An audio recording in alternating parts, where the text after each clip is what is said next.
హరి ఓం. Vamsi TV ప్రేక్షకులకు శుభాభినందనలు.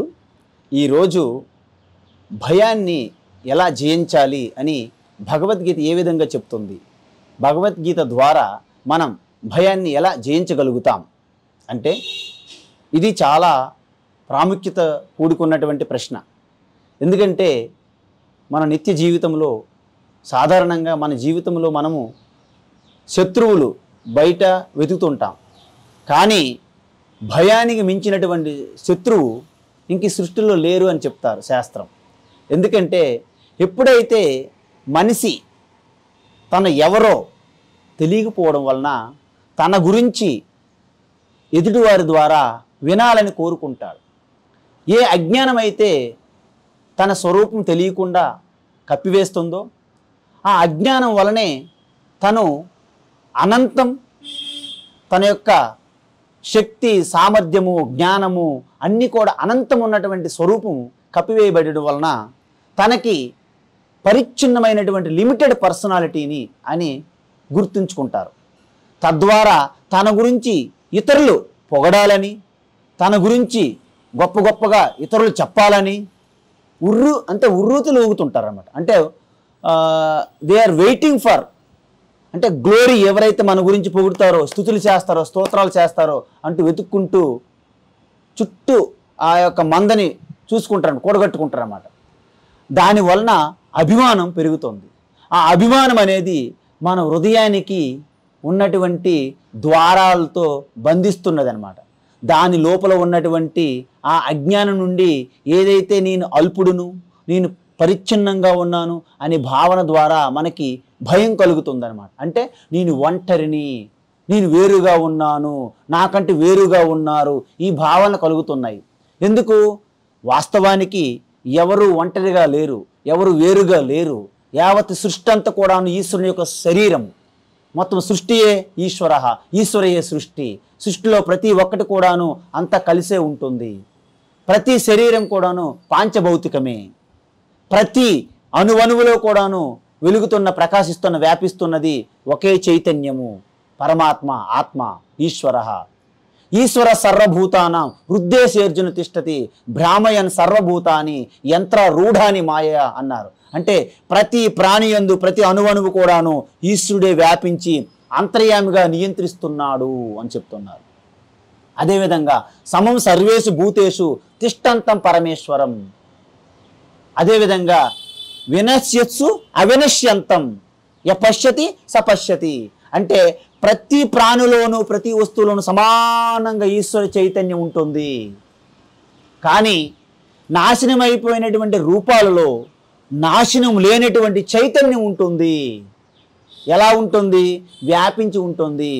పాలు మొత్తం కూడాను వెన్న ఎలా వ్యాపించి ఉంటుందో, మనం పాలలో చూస్తే వెన్న కనిపించదు, కానీ దాన్ని ప్రాసెస్ చేస్తే వెన్న వస్తుంది. కాబట్టి మీలో ఉన్నటువంటి పరమాత్మ వెన్నలాగా వ్యాపించి ఉన్నారు. దానికి ప్రాసెస్ చేయాలంటే మన మనస్సు అనేది అడ్డుకుంటుంది. అందుకే మనస్సుని కంట్రోల్ చేయాలి, మనో నిగ్రహం కావాలి. అందువలన భగవద్గీత ఎప్పుడైతే నేను వేరుగా ఉన్నాను, నా వాళ్ళు వేరుగా ఉన్నారు, నా బంధువులు, నా మిత్రులు, నా మామలు, నా తండ్రులు, నా గురువులు అనే భావన ఎప్పుడైతే అర్జునుడు కలిగిందో, నేనే వారిని చంపేస్తున్నాను, లేక వారు నన్ను చంపేస్తున్నారు, వేరువేరుగా ఉన్నాము, మేము పుట్టాము, చనిపోతాము అని శరీరముతో అభిమానం పెంచుకొని, శరీరంతో తాదాత్మ్యం చెంది అర్జునుడు అజ్ఞానం ఏదైతే ఉందో ఆ అజ్ఞానమే నేను వేరుగా ఉన్నాననే కారణం వలన ఆయనకి భయం కలుగుతుంది. అందుకే ఉపనిషత్తుల్లో ఏం చెప్పారు? ద్వితీయాద్వై భయం భవతి. అంటే నీకంటే రెండవది ఉన్నది అని మీరు భావించినప్పుడు అది మీకు భయం తప్పదు. మనం అనుకుంటాం, మన మిత్రులు, మన పుత్రులు, మన బంధువులు అనుకుంటారు, అయినా భయం పోదు. ఎందుకంటే ఆ భయం లోపల కప్పివేయబడి ఉంటుంది. ఎందుకు? రెండోదిగా మీరు భావించినప్పుడే భయానికి కారణం. ఉదరమంతరం కొరితే అతతస్య భయం భవతి అంటారు. అంటే ఏమాత్రం ఇసుమంత భేదభావన కానీ, భేద దృష్టి కానీ, భిన్నంగా ఉన్నదని కానీ, రెండవది ఉన్నదని భావన కలగడమే మన భయానికి కారణము. అందువలన భగవద్గీత ఏం చెప్పారు? దుఃఖేసు అనుద్విగ్న మనాహ సుఖేసు విగత స్పృహ అంటే ఎప్పుడైతే ఒక దుఃఖంగా కలిగిందో ఇక దిగులు పడిపోయి కింద మీద పడిపోవద్దు. ఏదైనా సుఖం కలిగిందనుకోండి, ఇక ఆకాశానికి అందుకునే విధంగా సీలింగ్కి మన తల తగిలేటట్లుగా మనం ఎగిరి గంతులు వేయొద్దు. రెండు స్థితిలో కూడాను సమత్వంగా ఉండాలి. వీత రాగ భయక్రోధ. వీతం అంటే విడిచిపెట్టాలి, రాగం అంటే అటాచ్మెంట్. మన భయానికి కారణం అటాచ్మెంట్. అంటే అది పుత్రులు అవ్వచ్చు, సంతానం అవ్వచ్చు, మిత్రులు అవ్వచ్చు, వాహనాలు అవ్వచ్చు, అధికారం అవ్వచ్చు, ధనం అవ్వచ్చు. దేనిపైన సరే మనము ఎక్కువగా మమకారం పెట్టుకొని ఐడెంటిఫై చేసుకొని అటాచ్ అయి ఉన్నామనుకోండి, దాన్ని రాగము అంటారు. అందువలన ఎప్పుడు నేను కోల్పోతానో అనే ఒక అభద్రతతో మనలో భయం కలుగుతుంది. వాస్తవానికి నువ్వు కోల్పోయేదేమి లేదు, నువ్వు పొందేదేమి లేదు. ఎందుకంటే అన్ని నామరూపాల్లో నువ్వే వ్యాపించి ఉన్నావు. నువ్వంటే ఎవరవు? నీ శరీరంగా ఉన్న నువ్వు కాదు, ఇంద్రియములుగా ఉన్న నువ్వు కాదు, మనసు బుద్ధిగా ఉన్న నువ్వు కాదు.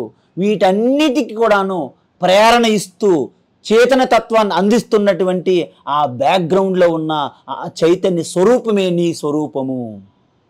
అది తెలుసుకున్నంత వరకు, అది తెలుసుకోపోయినంత వరకు నీవు ఈ యొక్క శరీరములోను, ఇంద్రియముల్లోను, మనసు బుద్ధిలోను అలాగ తిరుగుతుంటావు. ఇదే నేనని ఆధార్ కార్డులో ఉన్నటువంటి ఇన్ఫర్మేషన్ నా డీటెయిల్స్ అని చెప్తుంటారు. వాస్తవానికి ఇవన్నీ కూడాను ఈ పాంచభౌతికమైనటువంటి ఈ శరీరానికి సంబంధించినవే తప్ప వాస్తవానికి ఆత్మకి ఎటువంటి రెండోది లేదు. కాబట్టి ఆత్మకి ఎటువంటి సంబంధం లేదు, ఆత్మకి ఏమీ లేదు. ఆత్మ పుట్టలేదు కాబట్టి తనకి తల్లి లేదు, తండ్రి లేదు, మిత్రులు లేరు, బంధువులు లేరు, గురువు లేరు, మతం లేదు, అసలు ఏమీ లేదు. ఒకటే ఆత్మ యావత్ సృష్టి అంతా కూడా వ్యాపించి ప్రకటమవుతుంది. ఇదే ఆత్మ. ఈ జాగ్రత్త అవస్థ అంటే ఏంటి? వేకింగ్ స్టేట్ అంటాం అనమాట. ఇది వేకింగ్ స్టేట్, జాగ్రత్త అవస్థ. జాగ్రత్త అవస్థ అంటే వేకువగా ఉన్నామని అర్థం. అదేవిధంగా ఇప్పుడు మీరు అన్ని ప్రాణుల్లో ఉన్నారు. అదే మీరు పడుకునేటప్పుడు స్వప్నంలో ఉంది. స్వప్నంలో ఏమున్నారు? ఇవన్నీ లేవు. కానీ స్వప్న ప్రపంచాన్ని మనమే క్రియేట్ చేస్తున్నాము. అంటే ఒక స్వప్నంలో కూడా ఒక ప్రపంచాన్ని క్రియేట్ చేసి అందులో ఒక వ్యక్తిగా నేను అనుకుంటున్నాను చూడండి, అది మన సృష్టి. అంటే మన మనసు ద్వారా ఒక స్వప్న ప్రపంచాన్ని ఎలాగైతే సృష్టిస్తున్నామో ఈ జాగ్రత్త ప్రపంచం కూడాను సర్వవ్యాపి చైతన్య పరమాత్మ ఈ జాగ్రత్త ప్రపంచాన్ని ఒక స్వప్నంగా సృష్టించింది. కాబట్టి ఆ స్వప్నము ఈ స్వప్నము రెండు స్వప్నాలే. దీన్ని దీర్ఘ స్వప్నం అంటాము. మనం రాత్రి కలలు కంటున్నది అది అల్పమైనటువంటి స్వప్నము. కాబట్టి ఈ విధంగా ఒక సత్యత్వం ఏదైతే మన చుట్టూ ఉన్నటువంటి వ్యక్తులు కానీ వస్తువులు కానీ వీటన్నిటికీ అవి శాశ్వతము, అవి సత్యము, అవి ఉంటేనే నేను ఉంటాను అనే భ్రమ ఏదైతే మనకుందో అదే మన భయానికి కారణము. భగవద్గీత ఏం చెప్తుందంటే వీటన్నిటితో పాటు కూడా మీరు వ్యవహరించండి. మీరు కేవలము ఒక సినిమాలో నటిస్తున్నటువంటి పాత్రలు ఏవైతే ఉన్నాయో ఆ విధంగా ఆ పాత్రలుగా మీరు ఎప్పుడు కూడాను జీవిస్తుండాలి. అవి యథార్థం కాదు, కానీ వ్యవహారికంగా ఉంటున్నాయి. అవి శాశ్వతం కాదు, ఉంటున్నాయి, పోతున్నాయి. అందుకే మన చుట్టూ ఉన్నటువంటి అనేక మంది శరీరములతో ఉన్నటువంటి వ్యక్తులు మాయమైపోతున్నారు. కాబట్టి ఆత్మగా వాళ్ళు ఎప్పుడు కూడాను మాయం కావట్లేదు, మీలోనే ఆత్మగా ఉన్నారు. కాబట్టి ఈ సత్యాన్ని తెలుసుకున్నప్పుడు మీలో నాకంటే వేరుగా లేరనే భావన మీలో ఎప్పుడైతే కలుగుతుందో, మీ హృదయస్థంలో ఎప్పుడైతే నిష్ఠ కలుగుతుందో అప్పుడు మీలో భయం అనేది పూర్తిగా తొలగిపోతుంది. ఎప్పటి వరకైతే మీ హృదయంలో ఉన్న భయం పూర్తిగా తొలగుతుందో అప్పటి వరకు మీకు ఎటువంటి స్వేచ్ఛ, స్వాతంత్ర్యము, ఆనందము, శాంతి కలగదు. మీ హృదయంలో శాంతి లేనప్పుడు మీకు సుఖం ఉండదు. ఆ సుఖం కలుగుతుందని భ్రమపడుతుంటాం తప్ప నిజంగా సుఖము, ఆనందం కలగదు. ఎప్పుడైతే సకల ప్రాణులన్నీ కూడాను ఏ ఒక్క ప్రాణి కూడాను పీడ, బాధ, ఏదైతే దుఃఖం కలుగుతుందో ఏ వ్యక్తి కూడా పూర్తిగా సంపూర్ణ ఆనందాన్ని పొందరు. ఎందుకంటే ఈ సృష్టి అంతా మీరే ప్రతిరూపాలుగా ఉన్నారు, ప్రతిబింబాలుగా ఉన్నారు. ఎలాగైతే సూర్యుడు ఒకే బింబం 10 బకెట్లు నీరుతో పెట్టామనుకోండి, 10 బకెట్లో కూడా ప్రతిబింబం కనిపిస్తుంది. అదేవిధంగా మీరు బింబంగా ఉంటే ఆత్మ సకల ప్రాణుల్లో కూడాను ప్రతిబింబంగా మీరే ప్రకాశిస్తున్నారు. ఈ సత్యాన్ని తెలుసుకున్నప్పుడు మీకు శత్రువు ఎవరుంటారు, మిత్రులు ఎవరుంటారు, మీకంటే వేరుగా ఎవరు ఉండరు. కాబట్టి ఈ సత్యాన్ని, ఈ యథార్థ జ్ఞాన స్వరూప తత్వాన్ని నిరూపించి మీకు మీ అరచేతిలో ఉన్నటువంటి ఒక ఆమల అంటే ఆమ్లా పండు అంటే గూస్బెర్రీ ఎలాగైతే స్పష్టంగా తెలియజేస్తుందో ఆ విధంగా మీ స్వరూప తత్వం తెలుసుకునేటప్పుడు ఏ నామరూపంలో అయినా సరే, ఏ ఆకారంలో అయినా సరే ఈశ్వర స్వరూప తత్వాన్ని మీరు దర్శిస్తారు. అలా దర్శించేటప్పుడు మీలో భయం పూర్తిగా పోతుంది. మీకంటే వేరుగా ఉన్నారనేది పోతుంది. మీకు కాంపిటీషన్ లేదు. ఎందుకంటే మీకు మీరే కాంపిటీషన్. ఎవరైనా సరే ఇతరుల్ని పోల్చుకొని ఎవరైతే ఉంటారో వారు ఎప్పుడు కూడాను విజేతలు కాలేరు. ఎందుకంటే మనకంటే తక్కువగా ఉన్న వ్యక్తులను మనం కంపేర్ చేసుకుంటే నేను గొప్పవాడిని ఫీలింగ్లు మీరు ఆగిపోతారు. మీకంటే పెద్దవారిని మీరు కంపేర్ చేసుకుంటే మీరు నిరుత్సాహంతో అలా ఉండిపోతారు.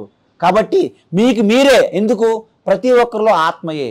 అందువలన ఇప్పుడు ఈ యొక్క ప్రపంచంలో ఎంత జీనియస్ సైంటిస్టులైనా, ఋషులైనా, యోగులైనా, ఎంతటి గొప్పటి క్రియేటివిటీ అయినా దాని వెనక ఉన్నటువంటి ఆ మేధాశక్తి, ఆ ప్రజ్ఞ, ఆ క్రియేటివిటీ, ఆ ఇన్నోవేటివ్ ఐడియాస్ అవన్నీ కూడాను ఆత్మగుణాలే, ఆత్మ నుండే వచ్చాయి. మీరు ఆత్మస్వరూపులు కాబట్టి ఆ క్రియేటివిటీ మీకే చెందుతుంది. కాబట్టి మనం ఎప్పుడైతే ఈ భావన కలిగి ఉంటామో మన ముందు ఎవరికైనా సరే ఒక స్తుతి, ఒక స్తోత్రము, ఒక గొప్పతనము, ఒక యశస్సు, కీర్తి వస్తే మనం ఎప్పుడు కూడా అసూయ పడము, జలసీ మనకు కలగదు. ఎందుకు?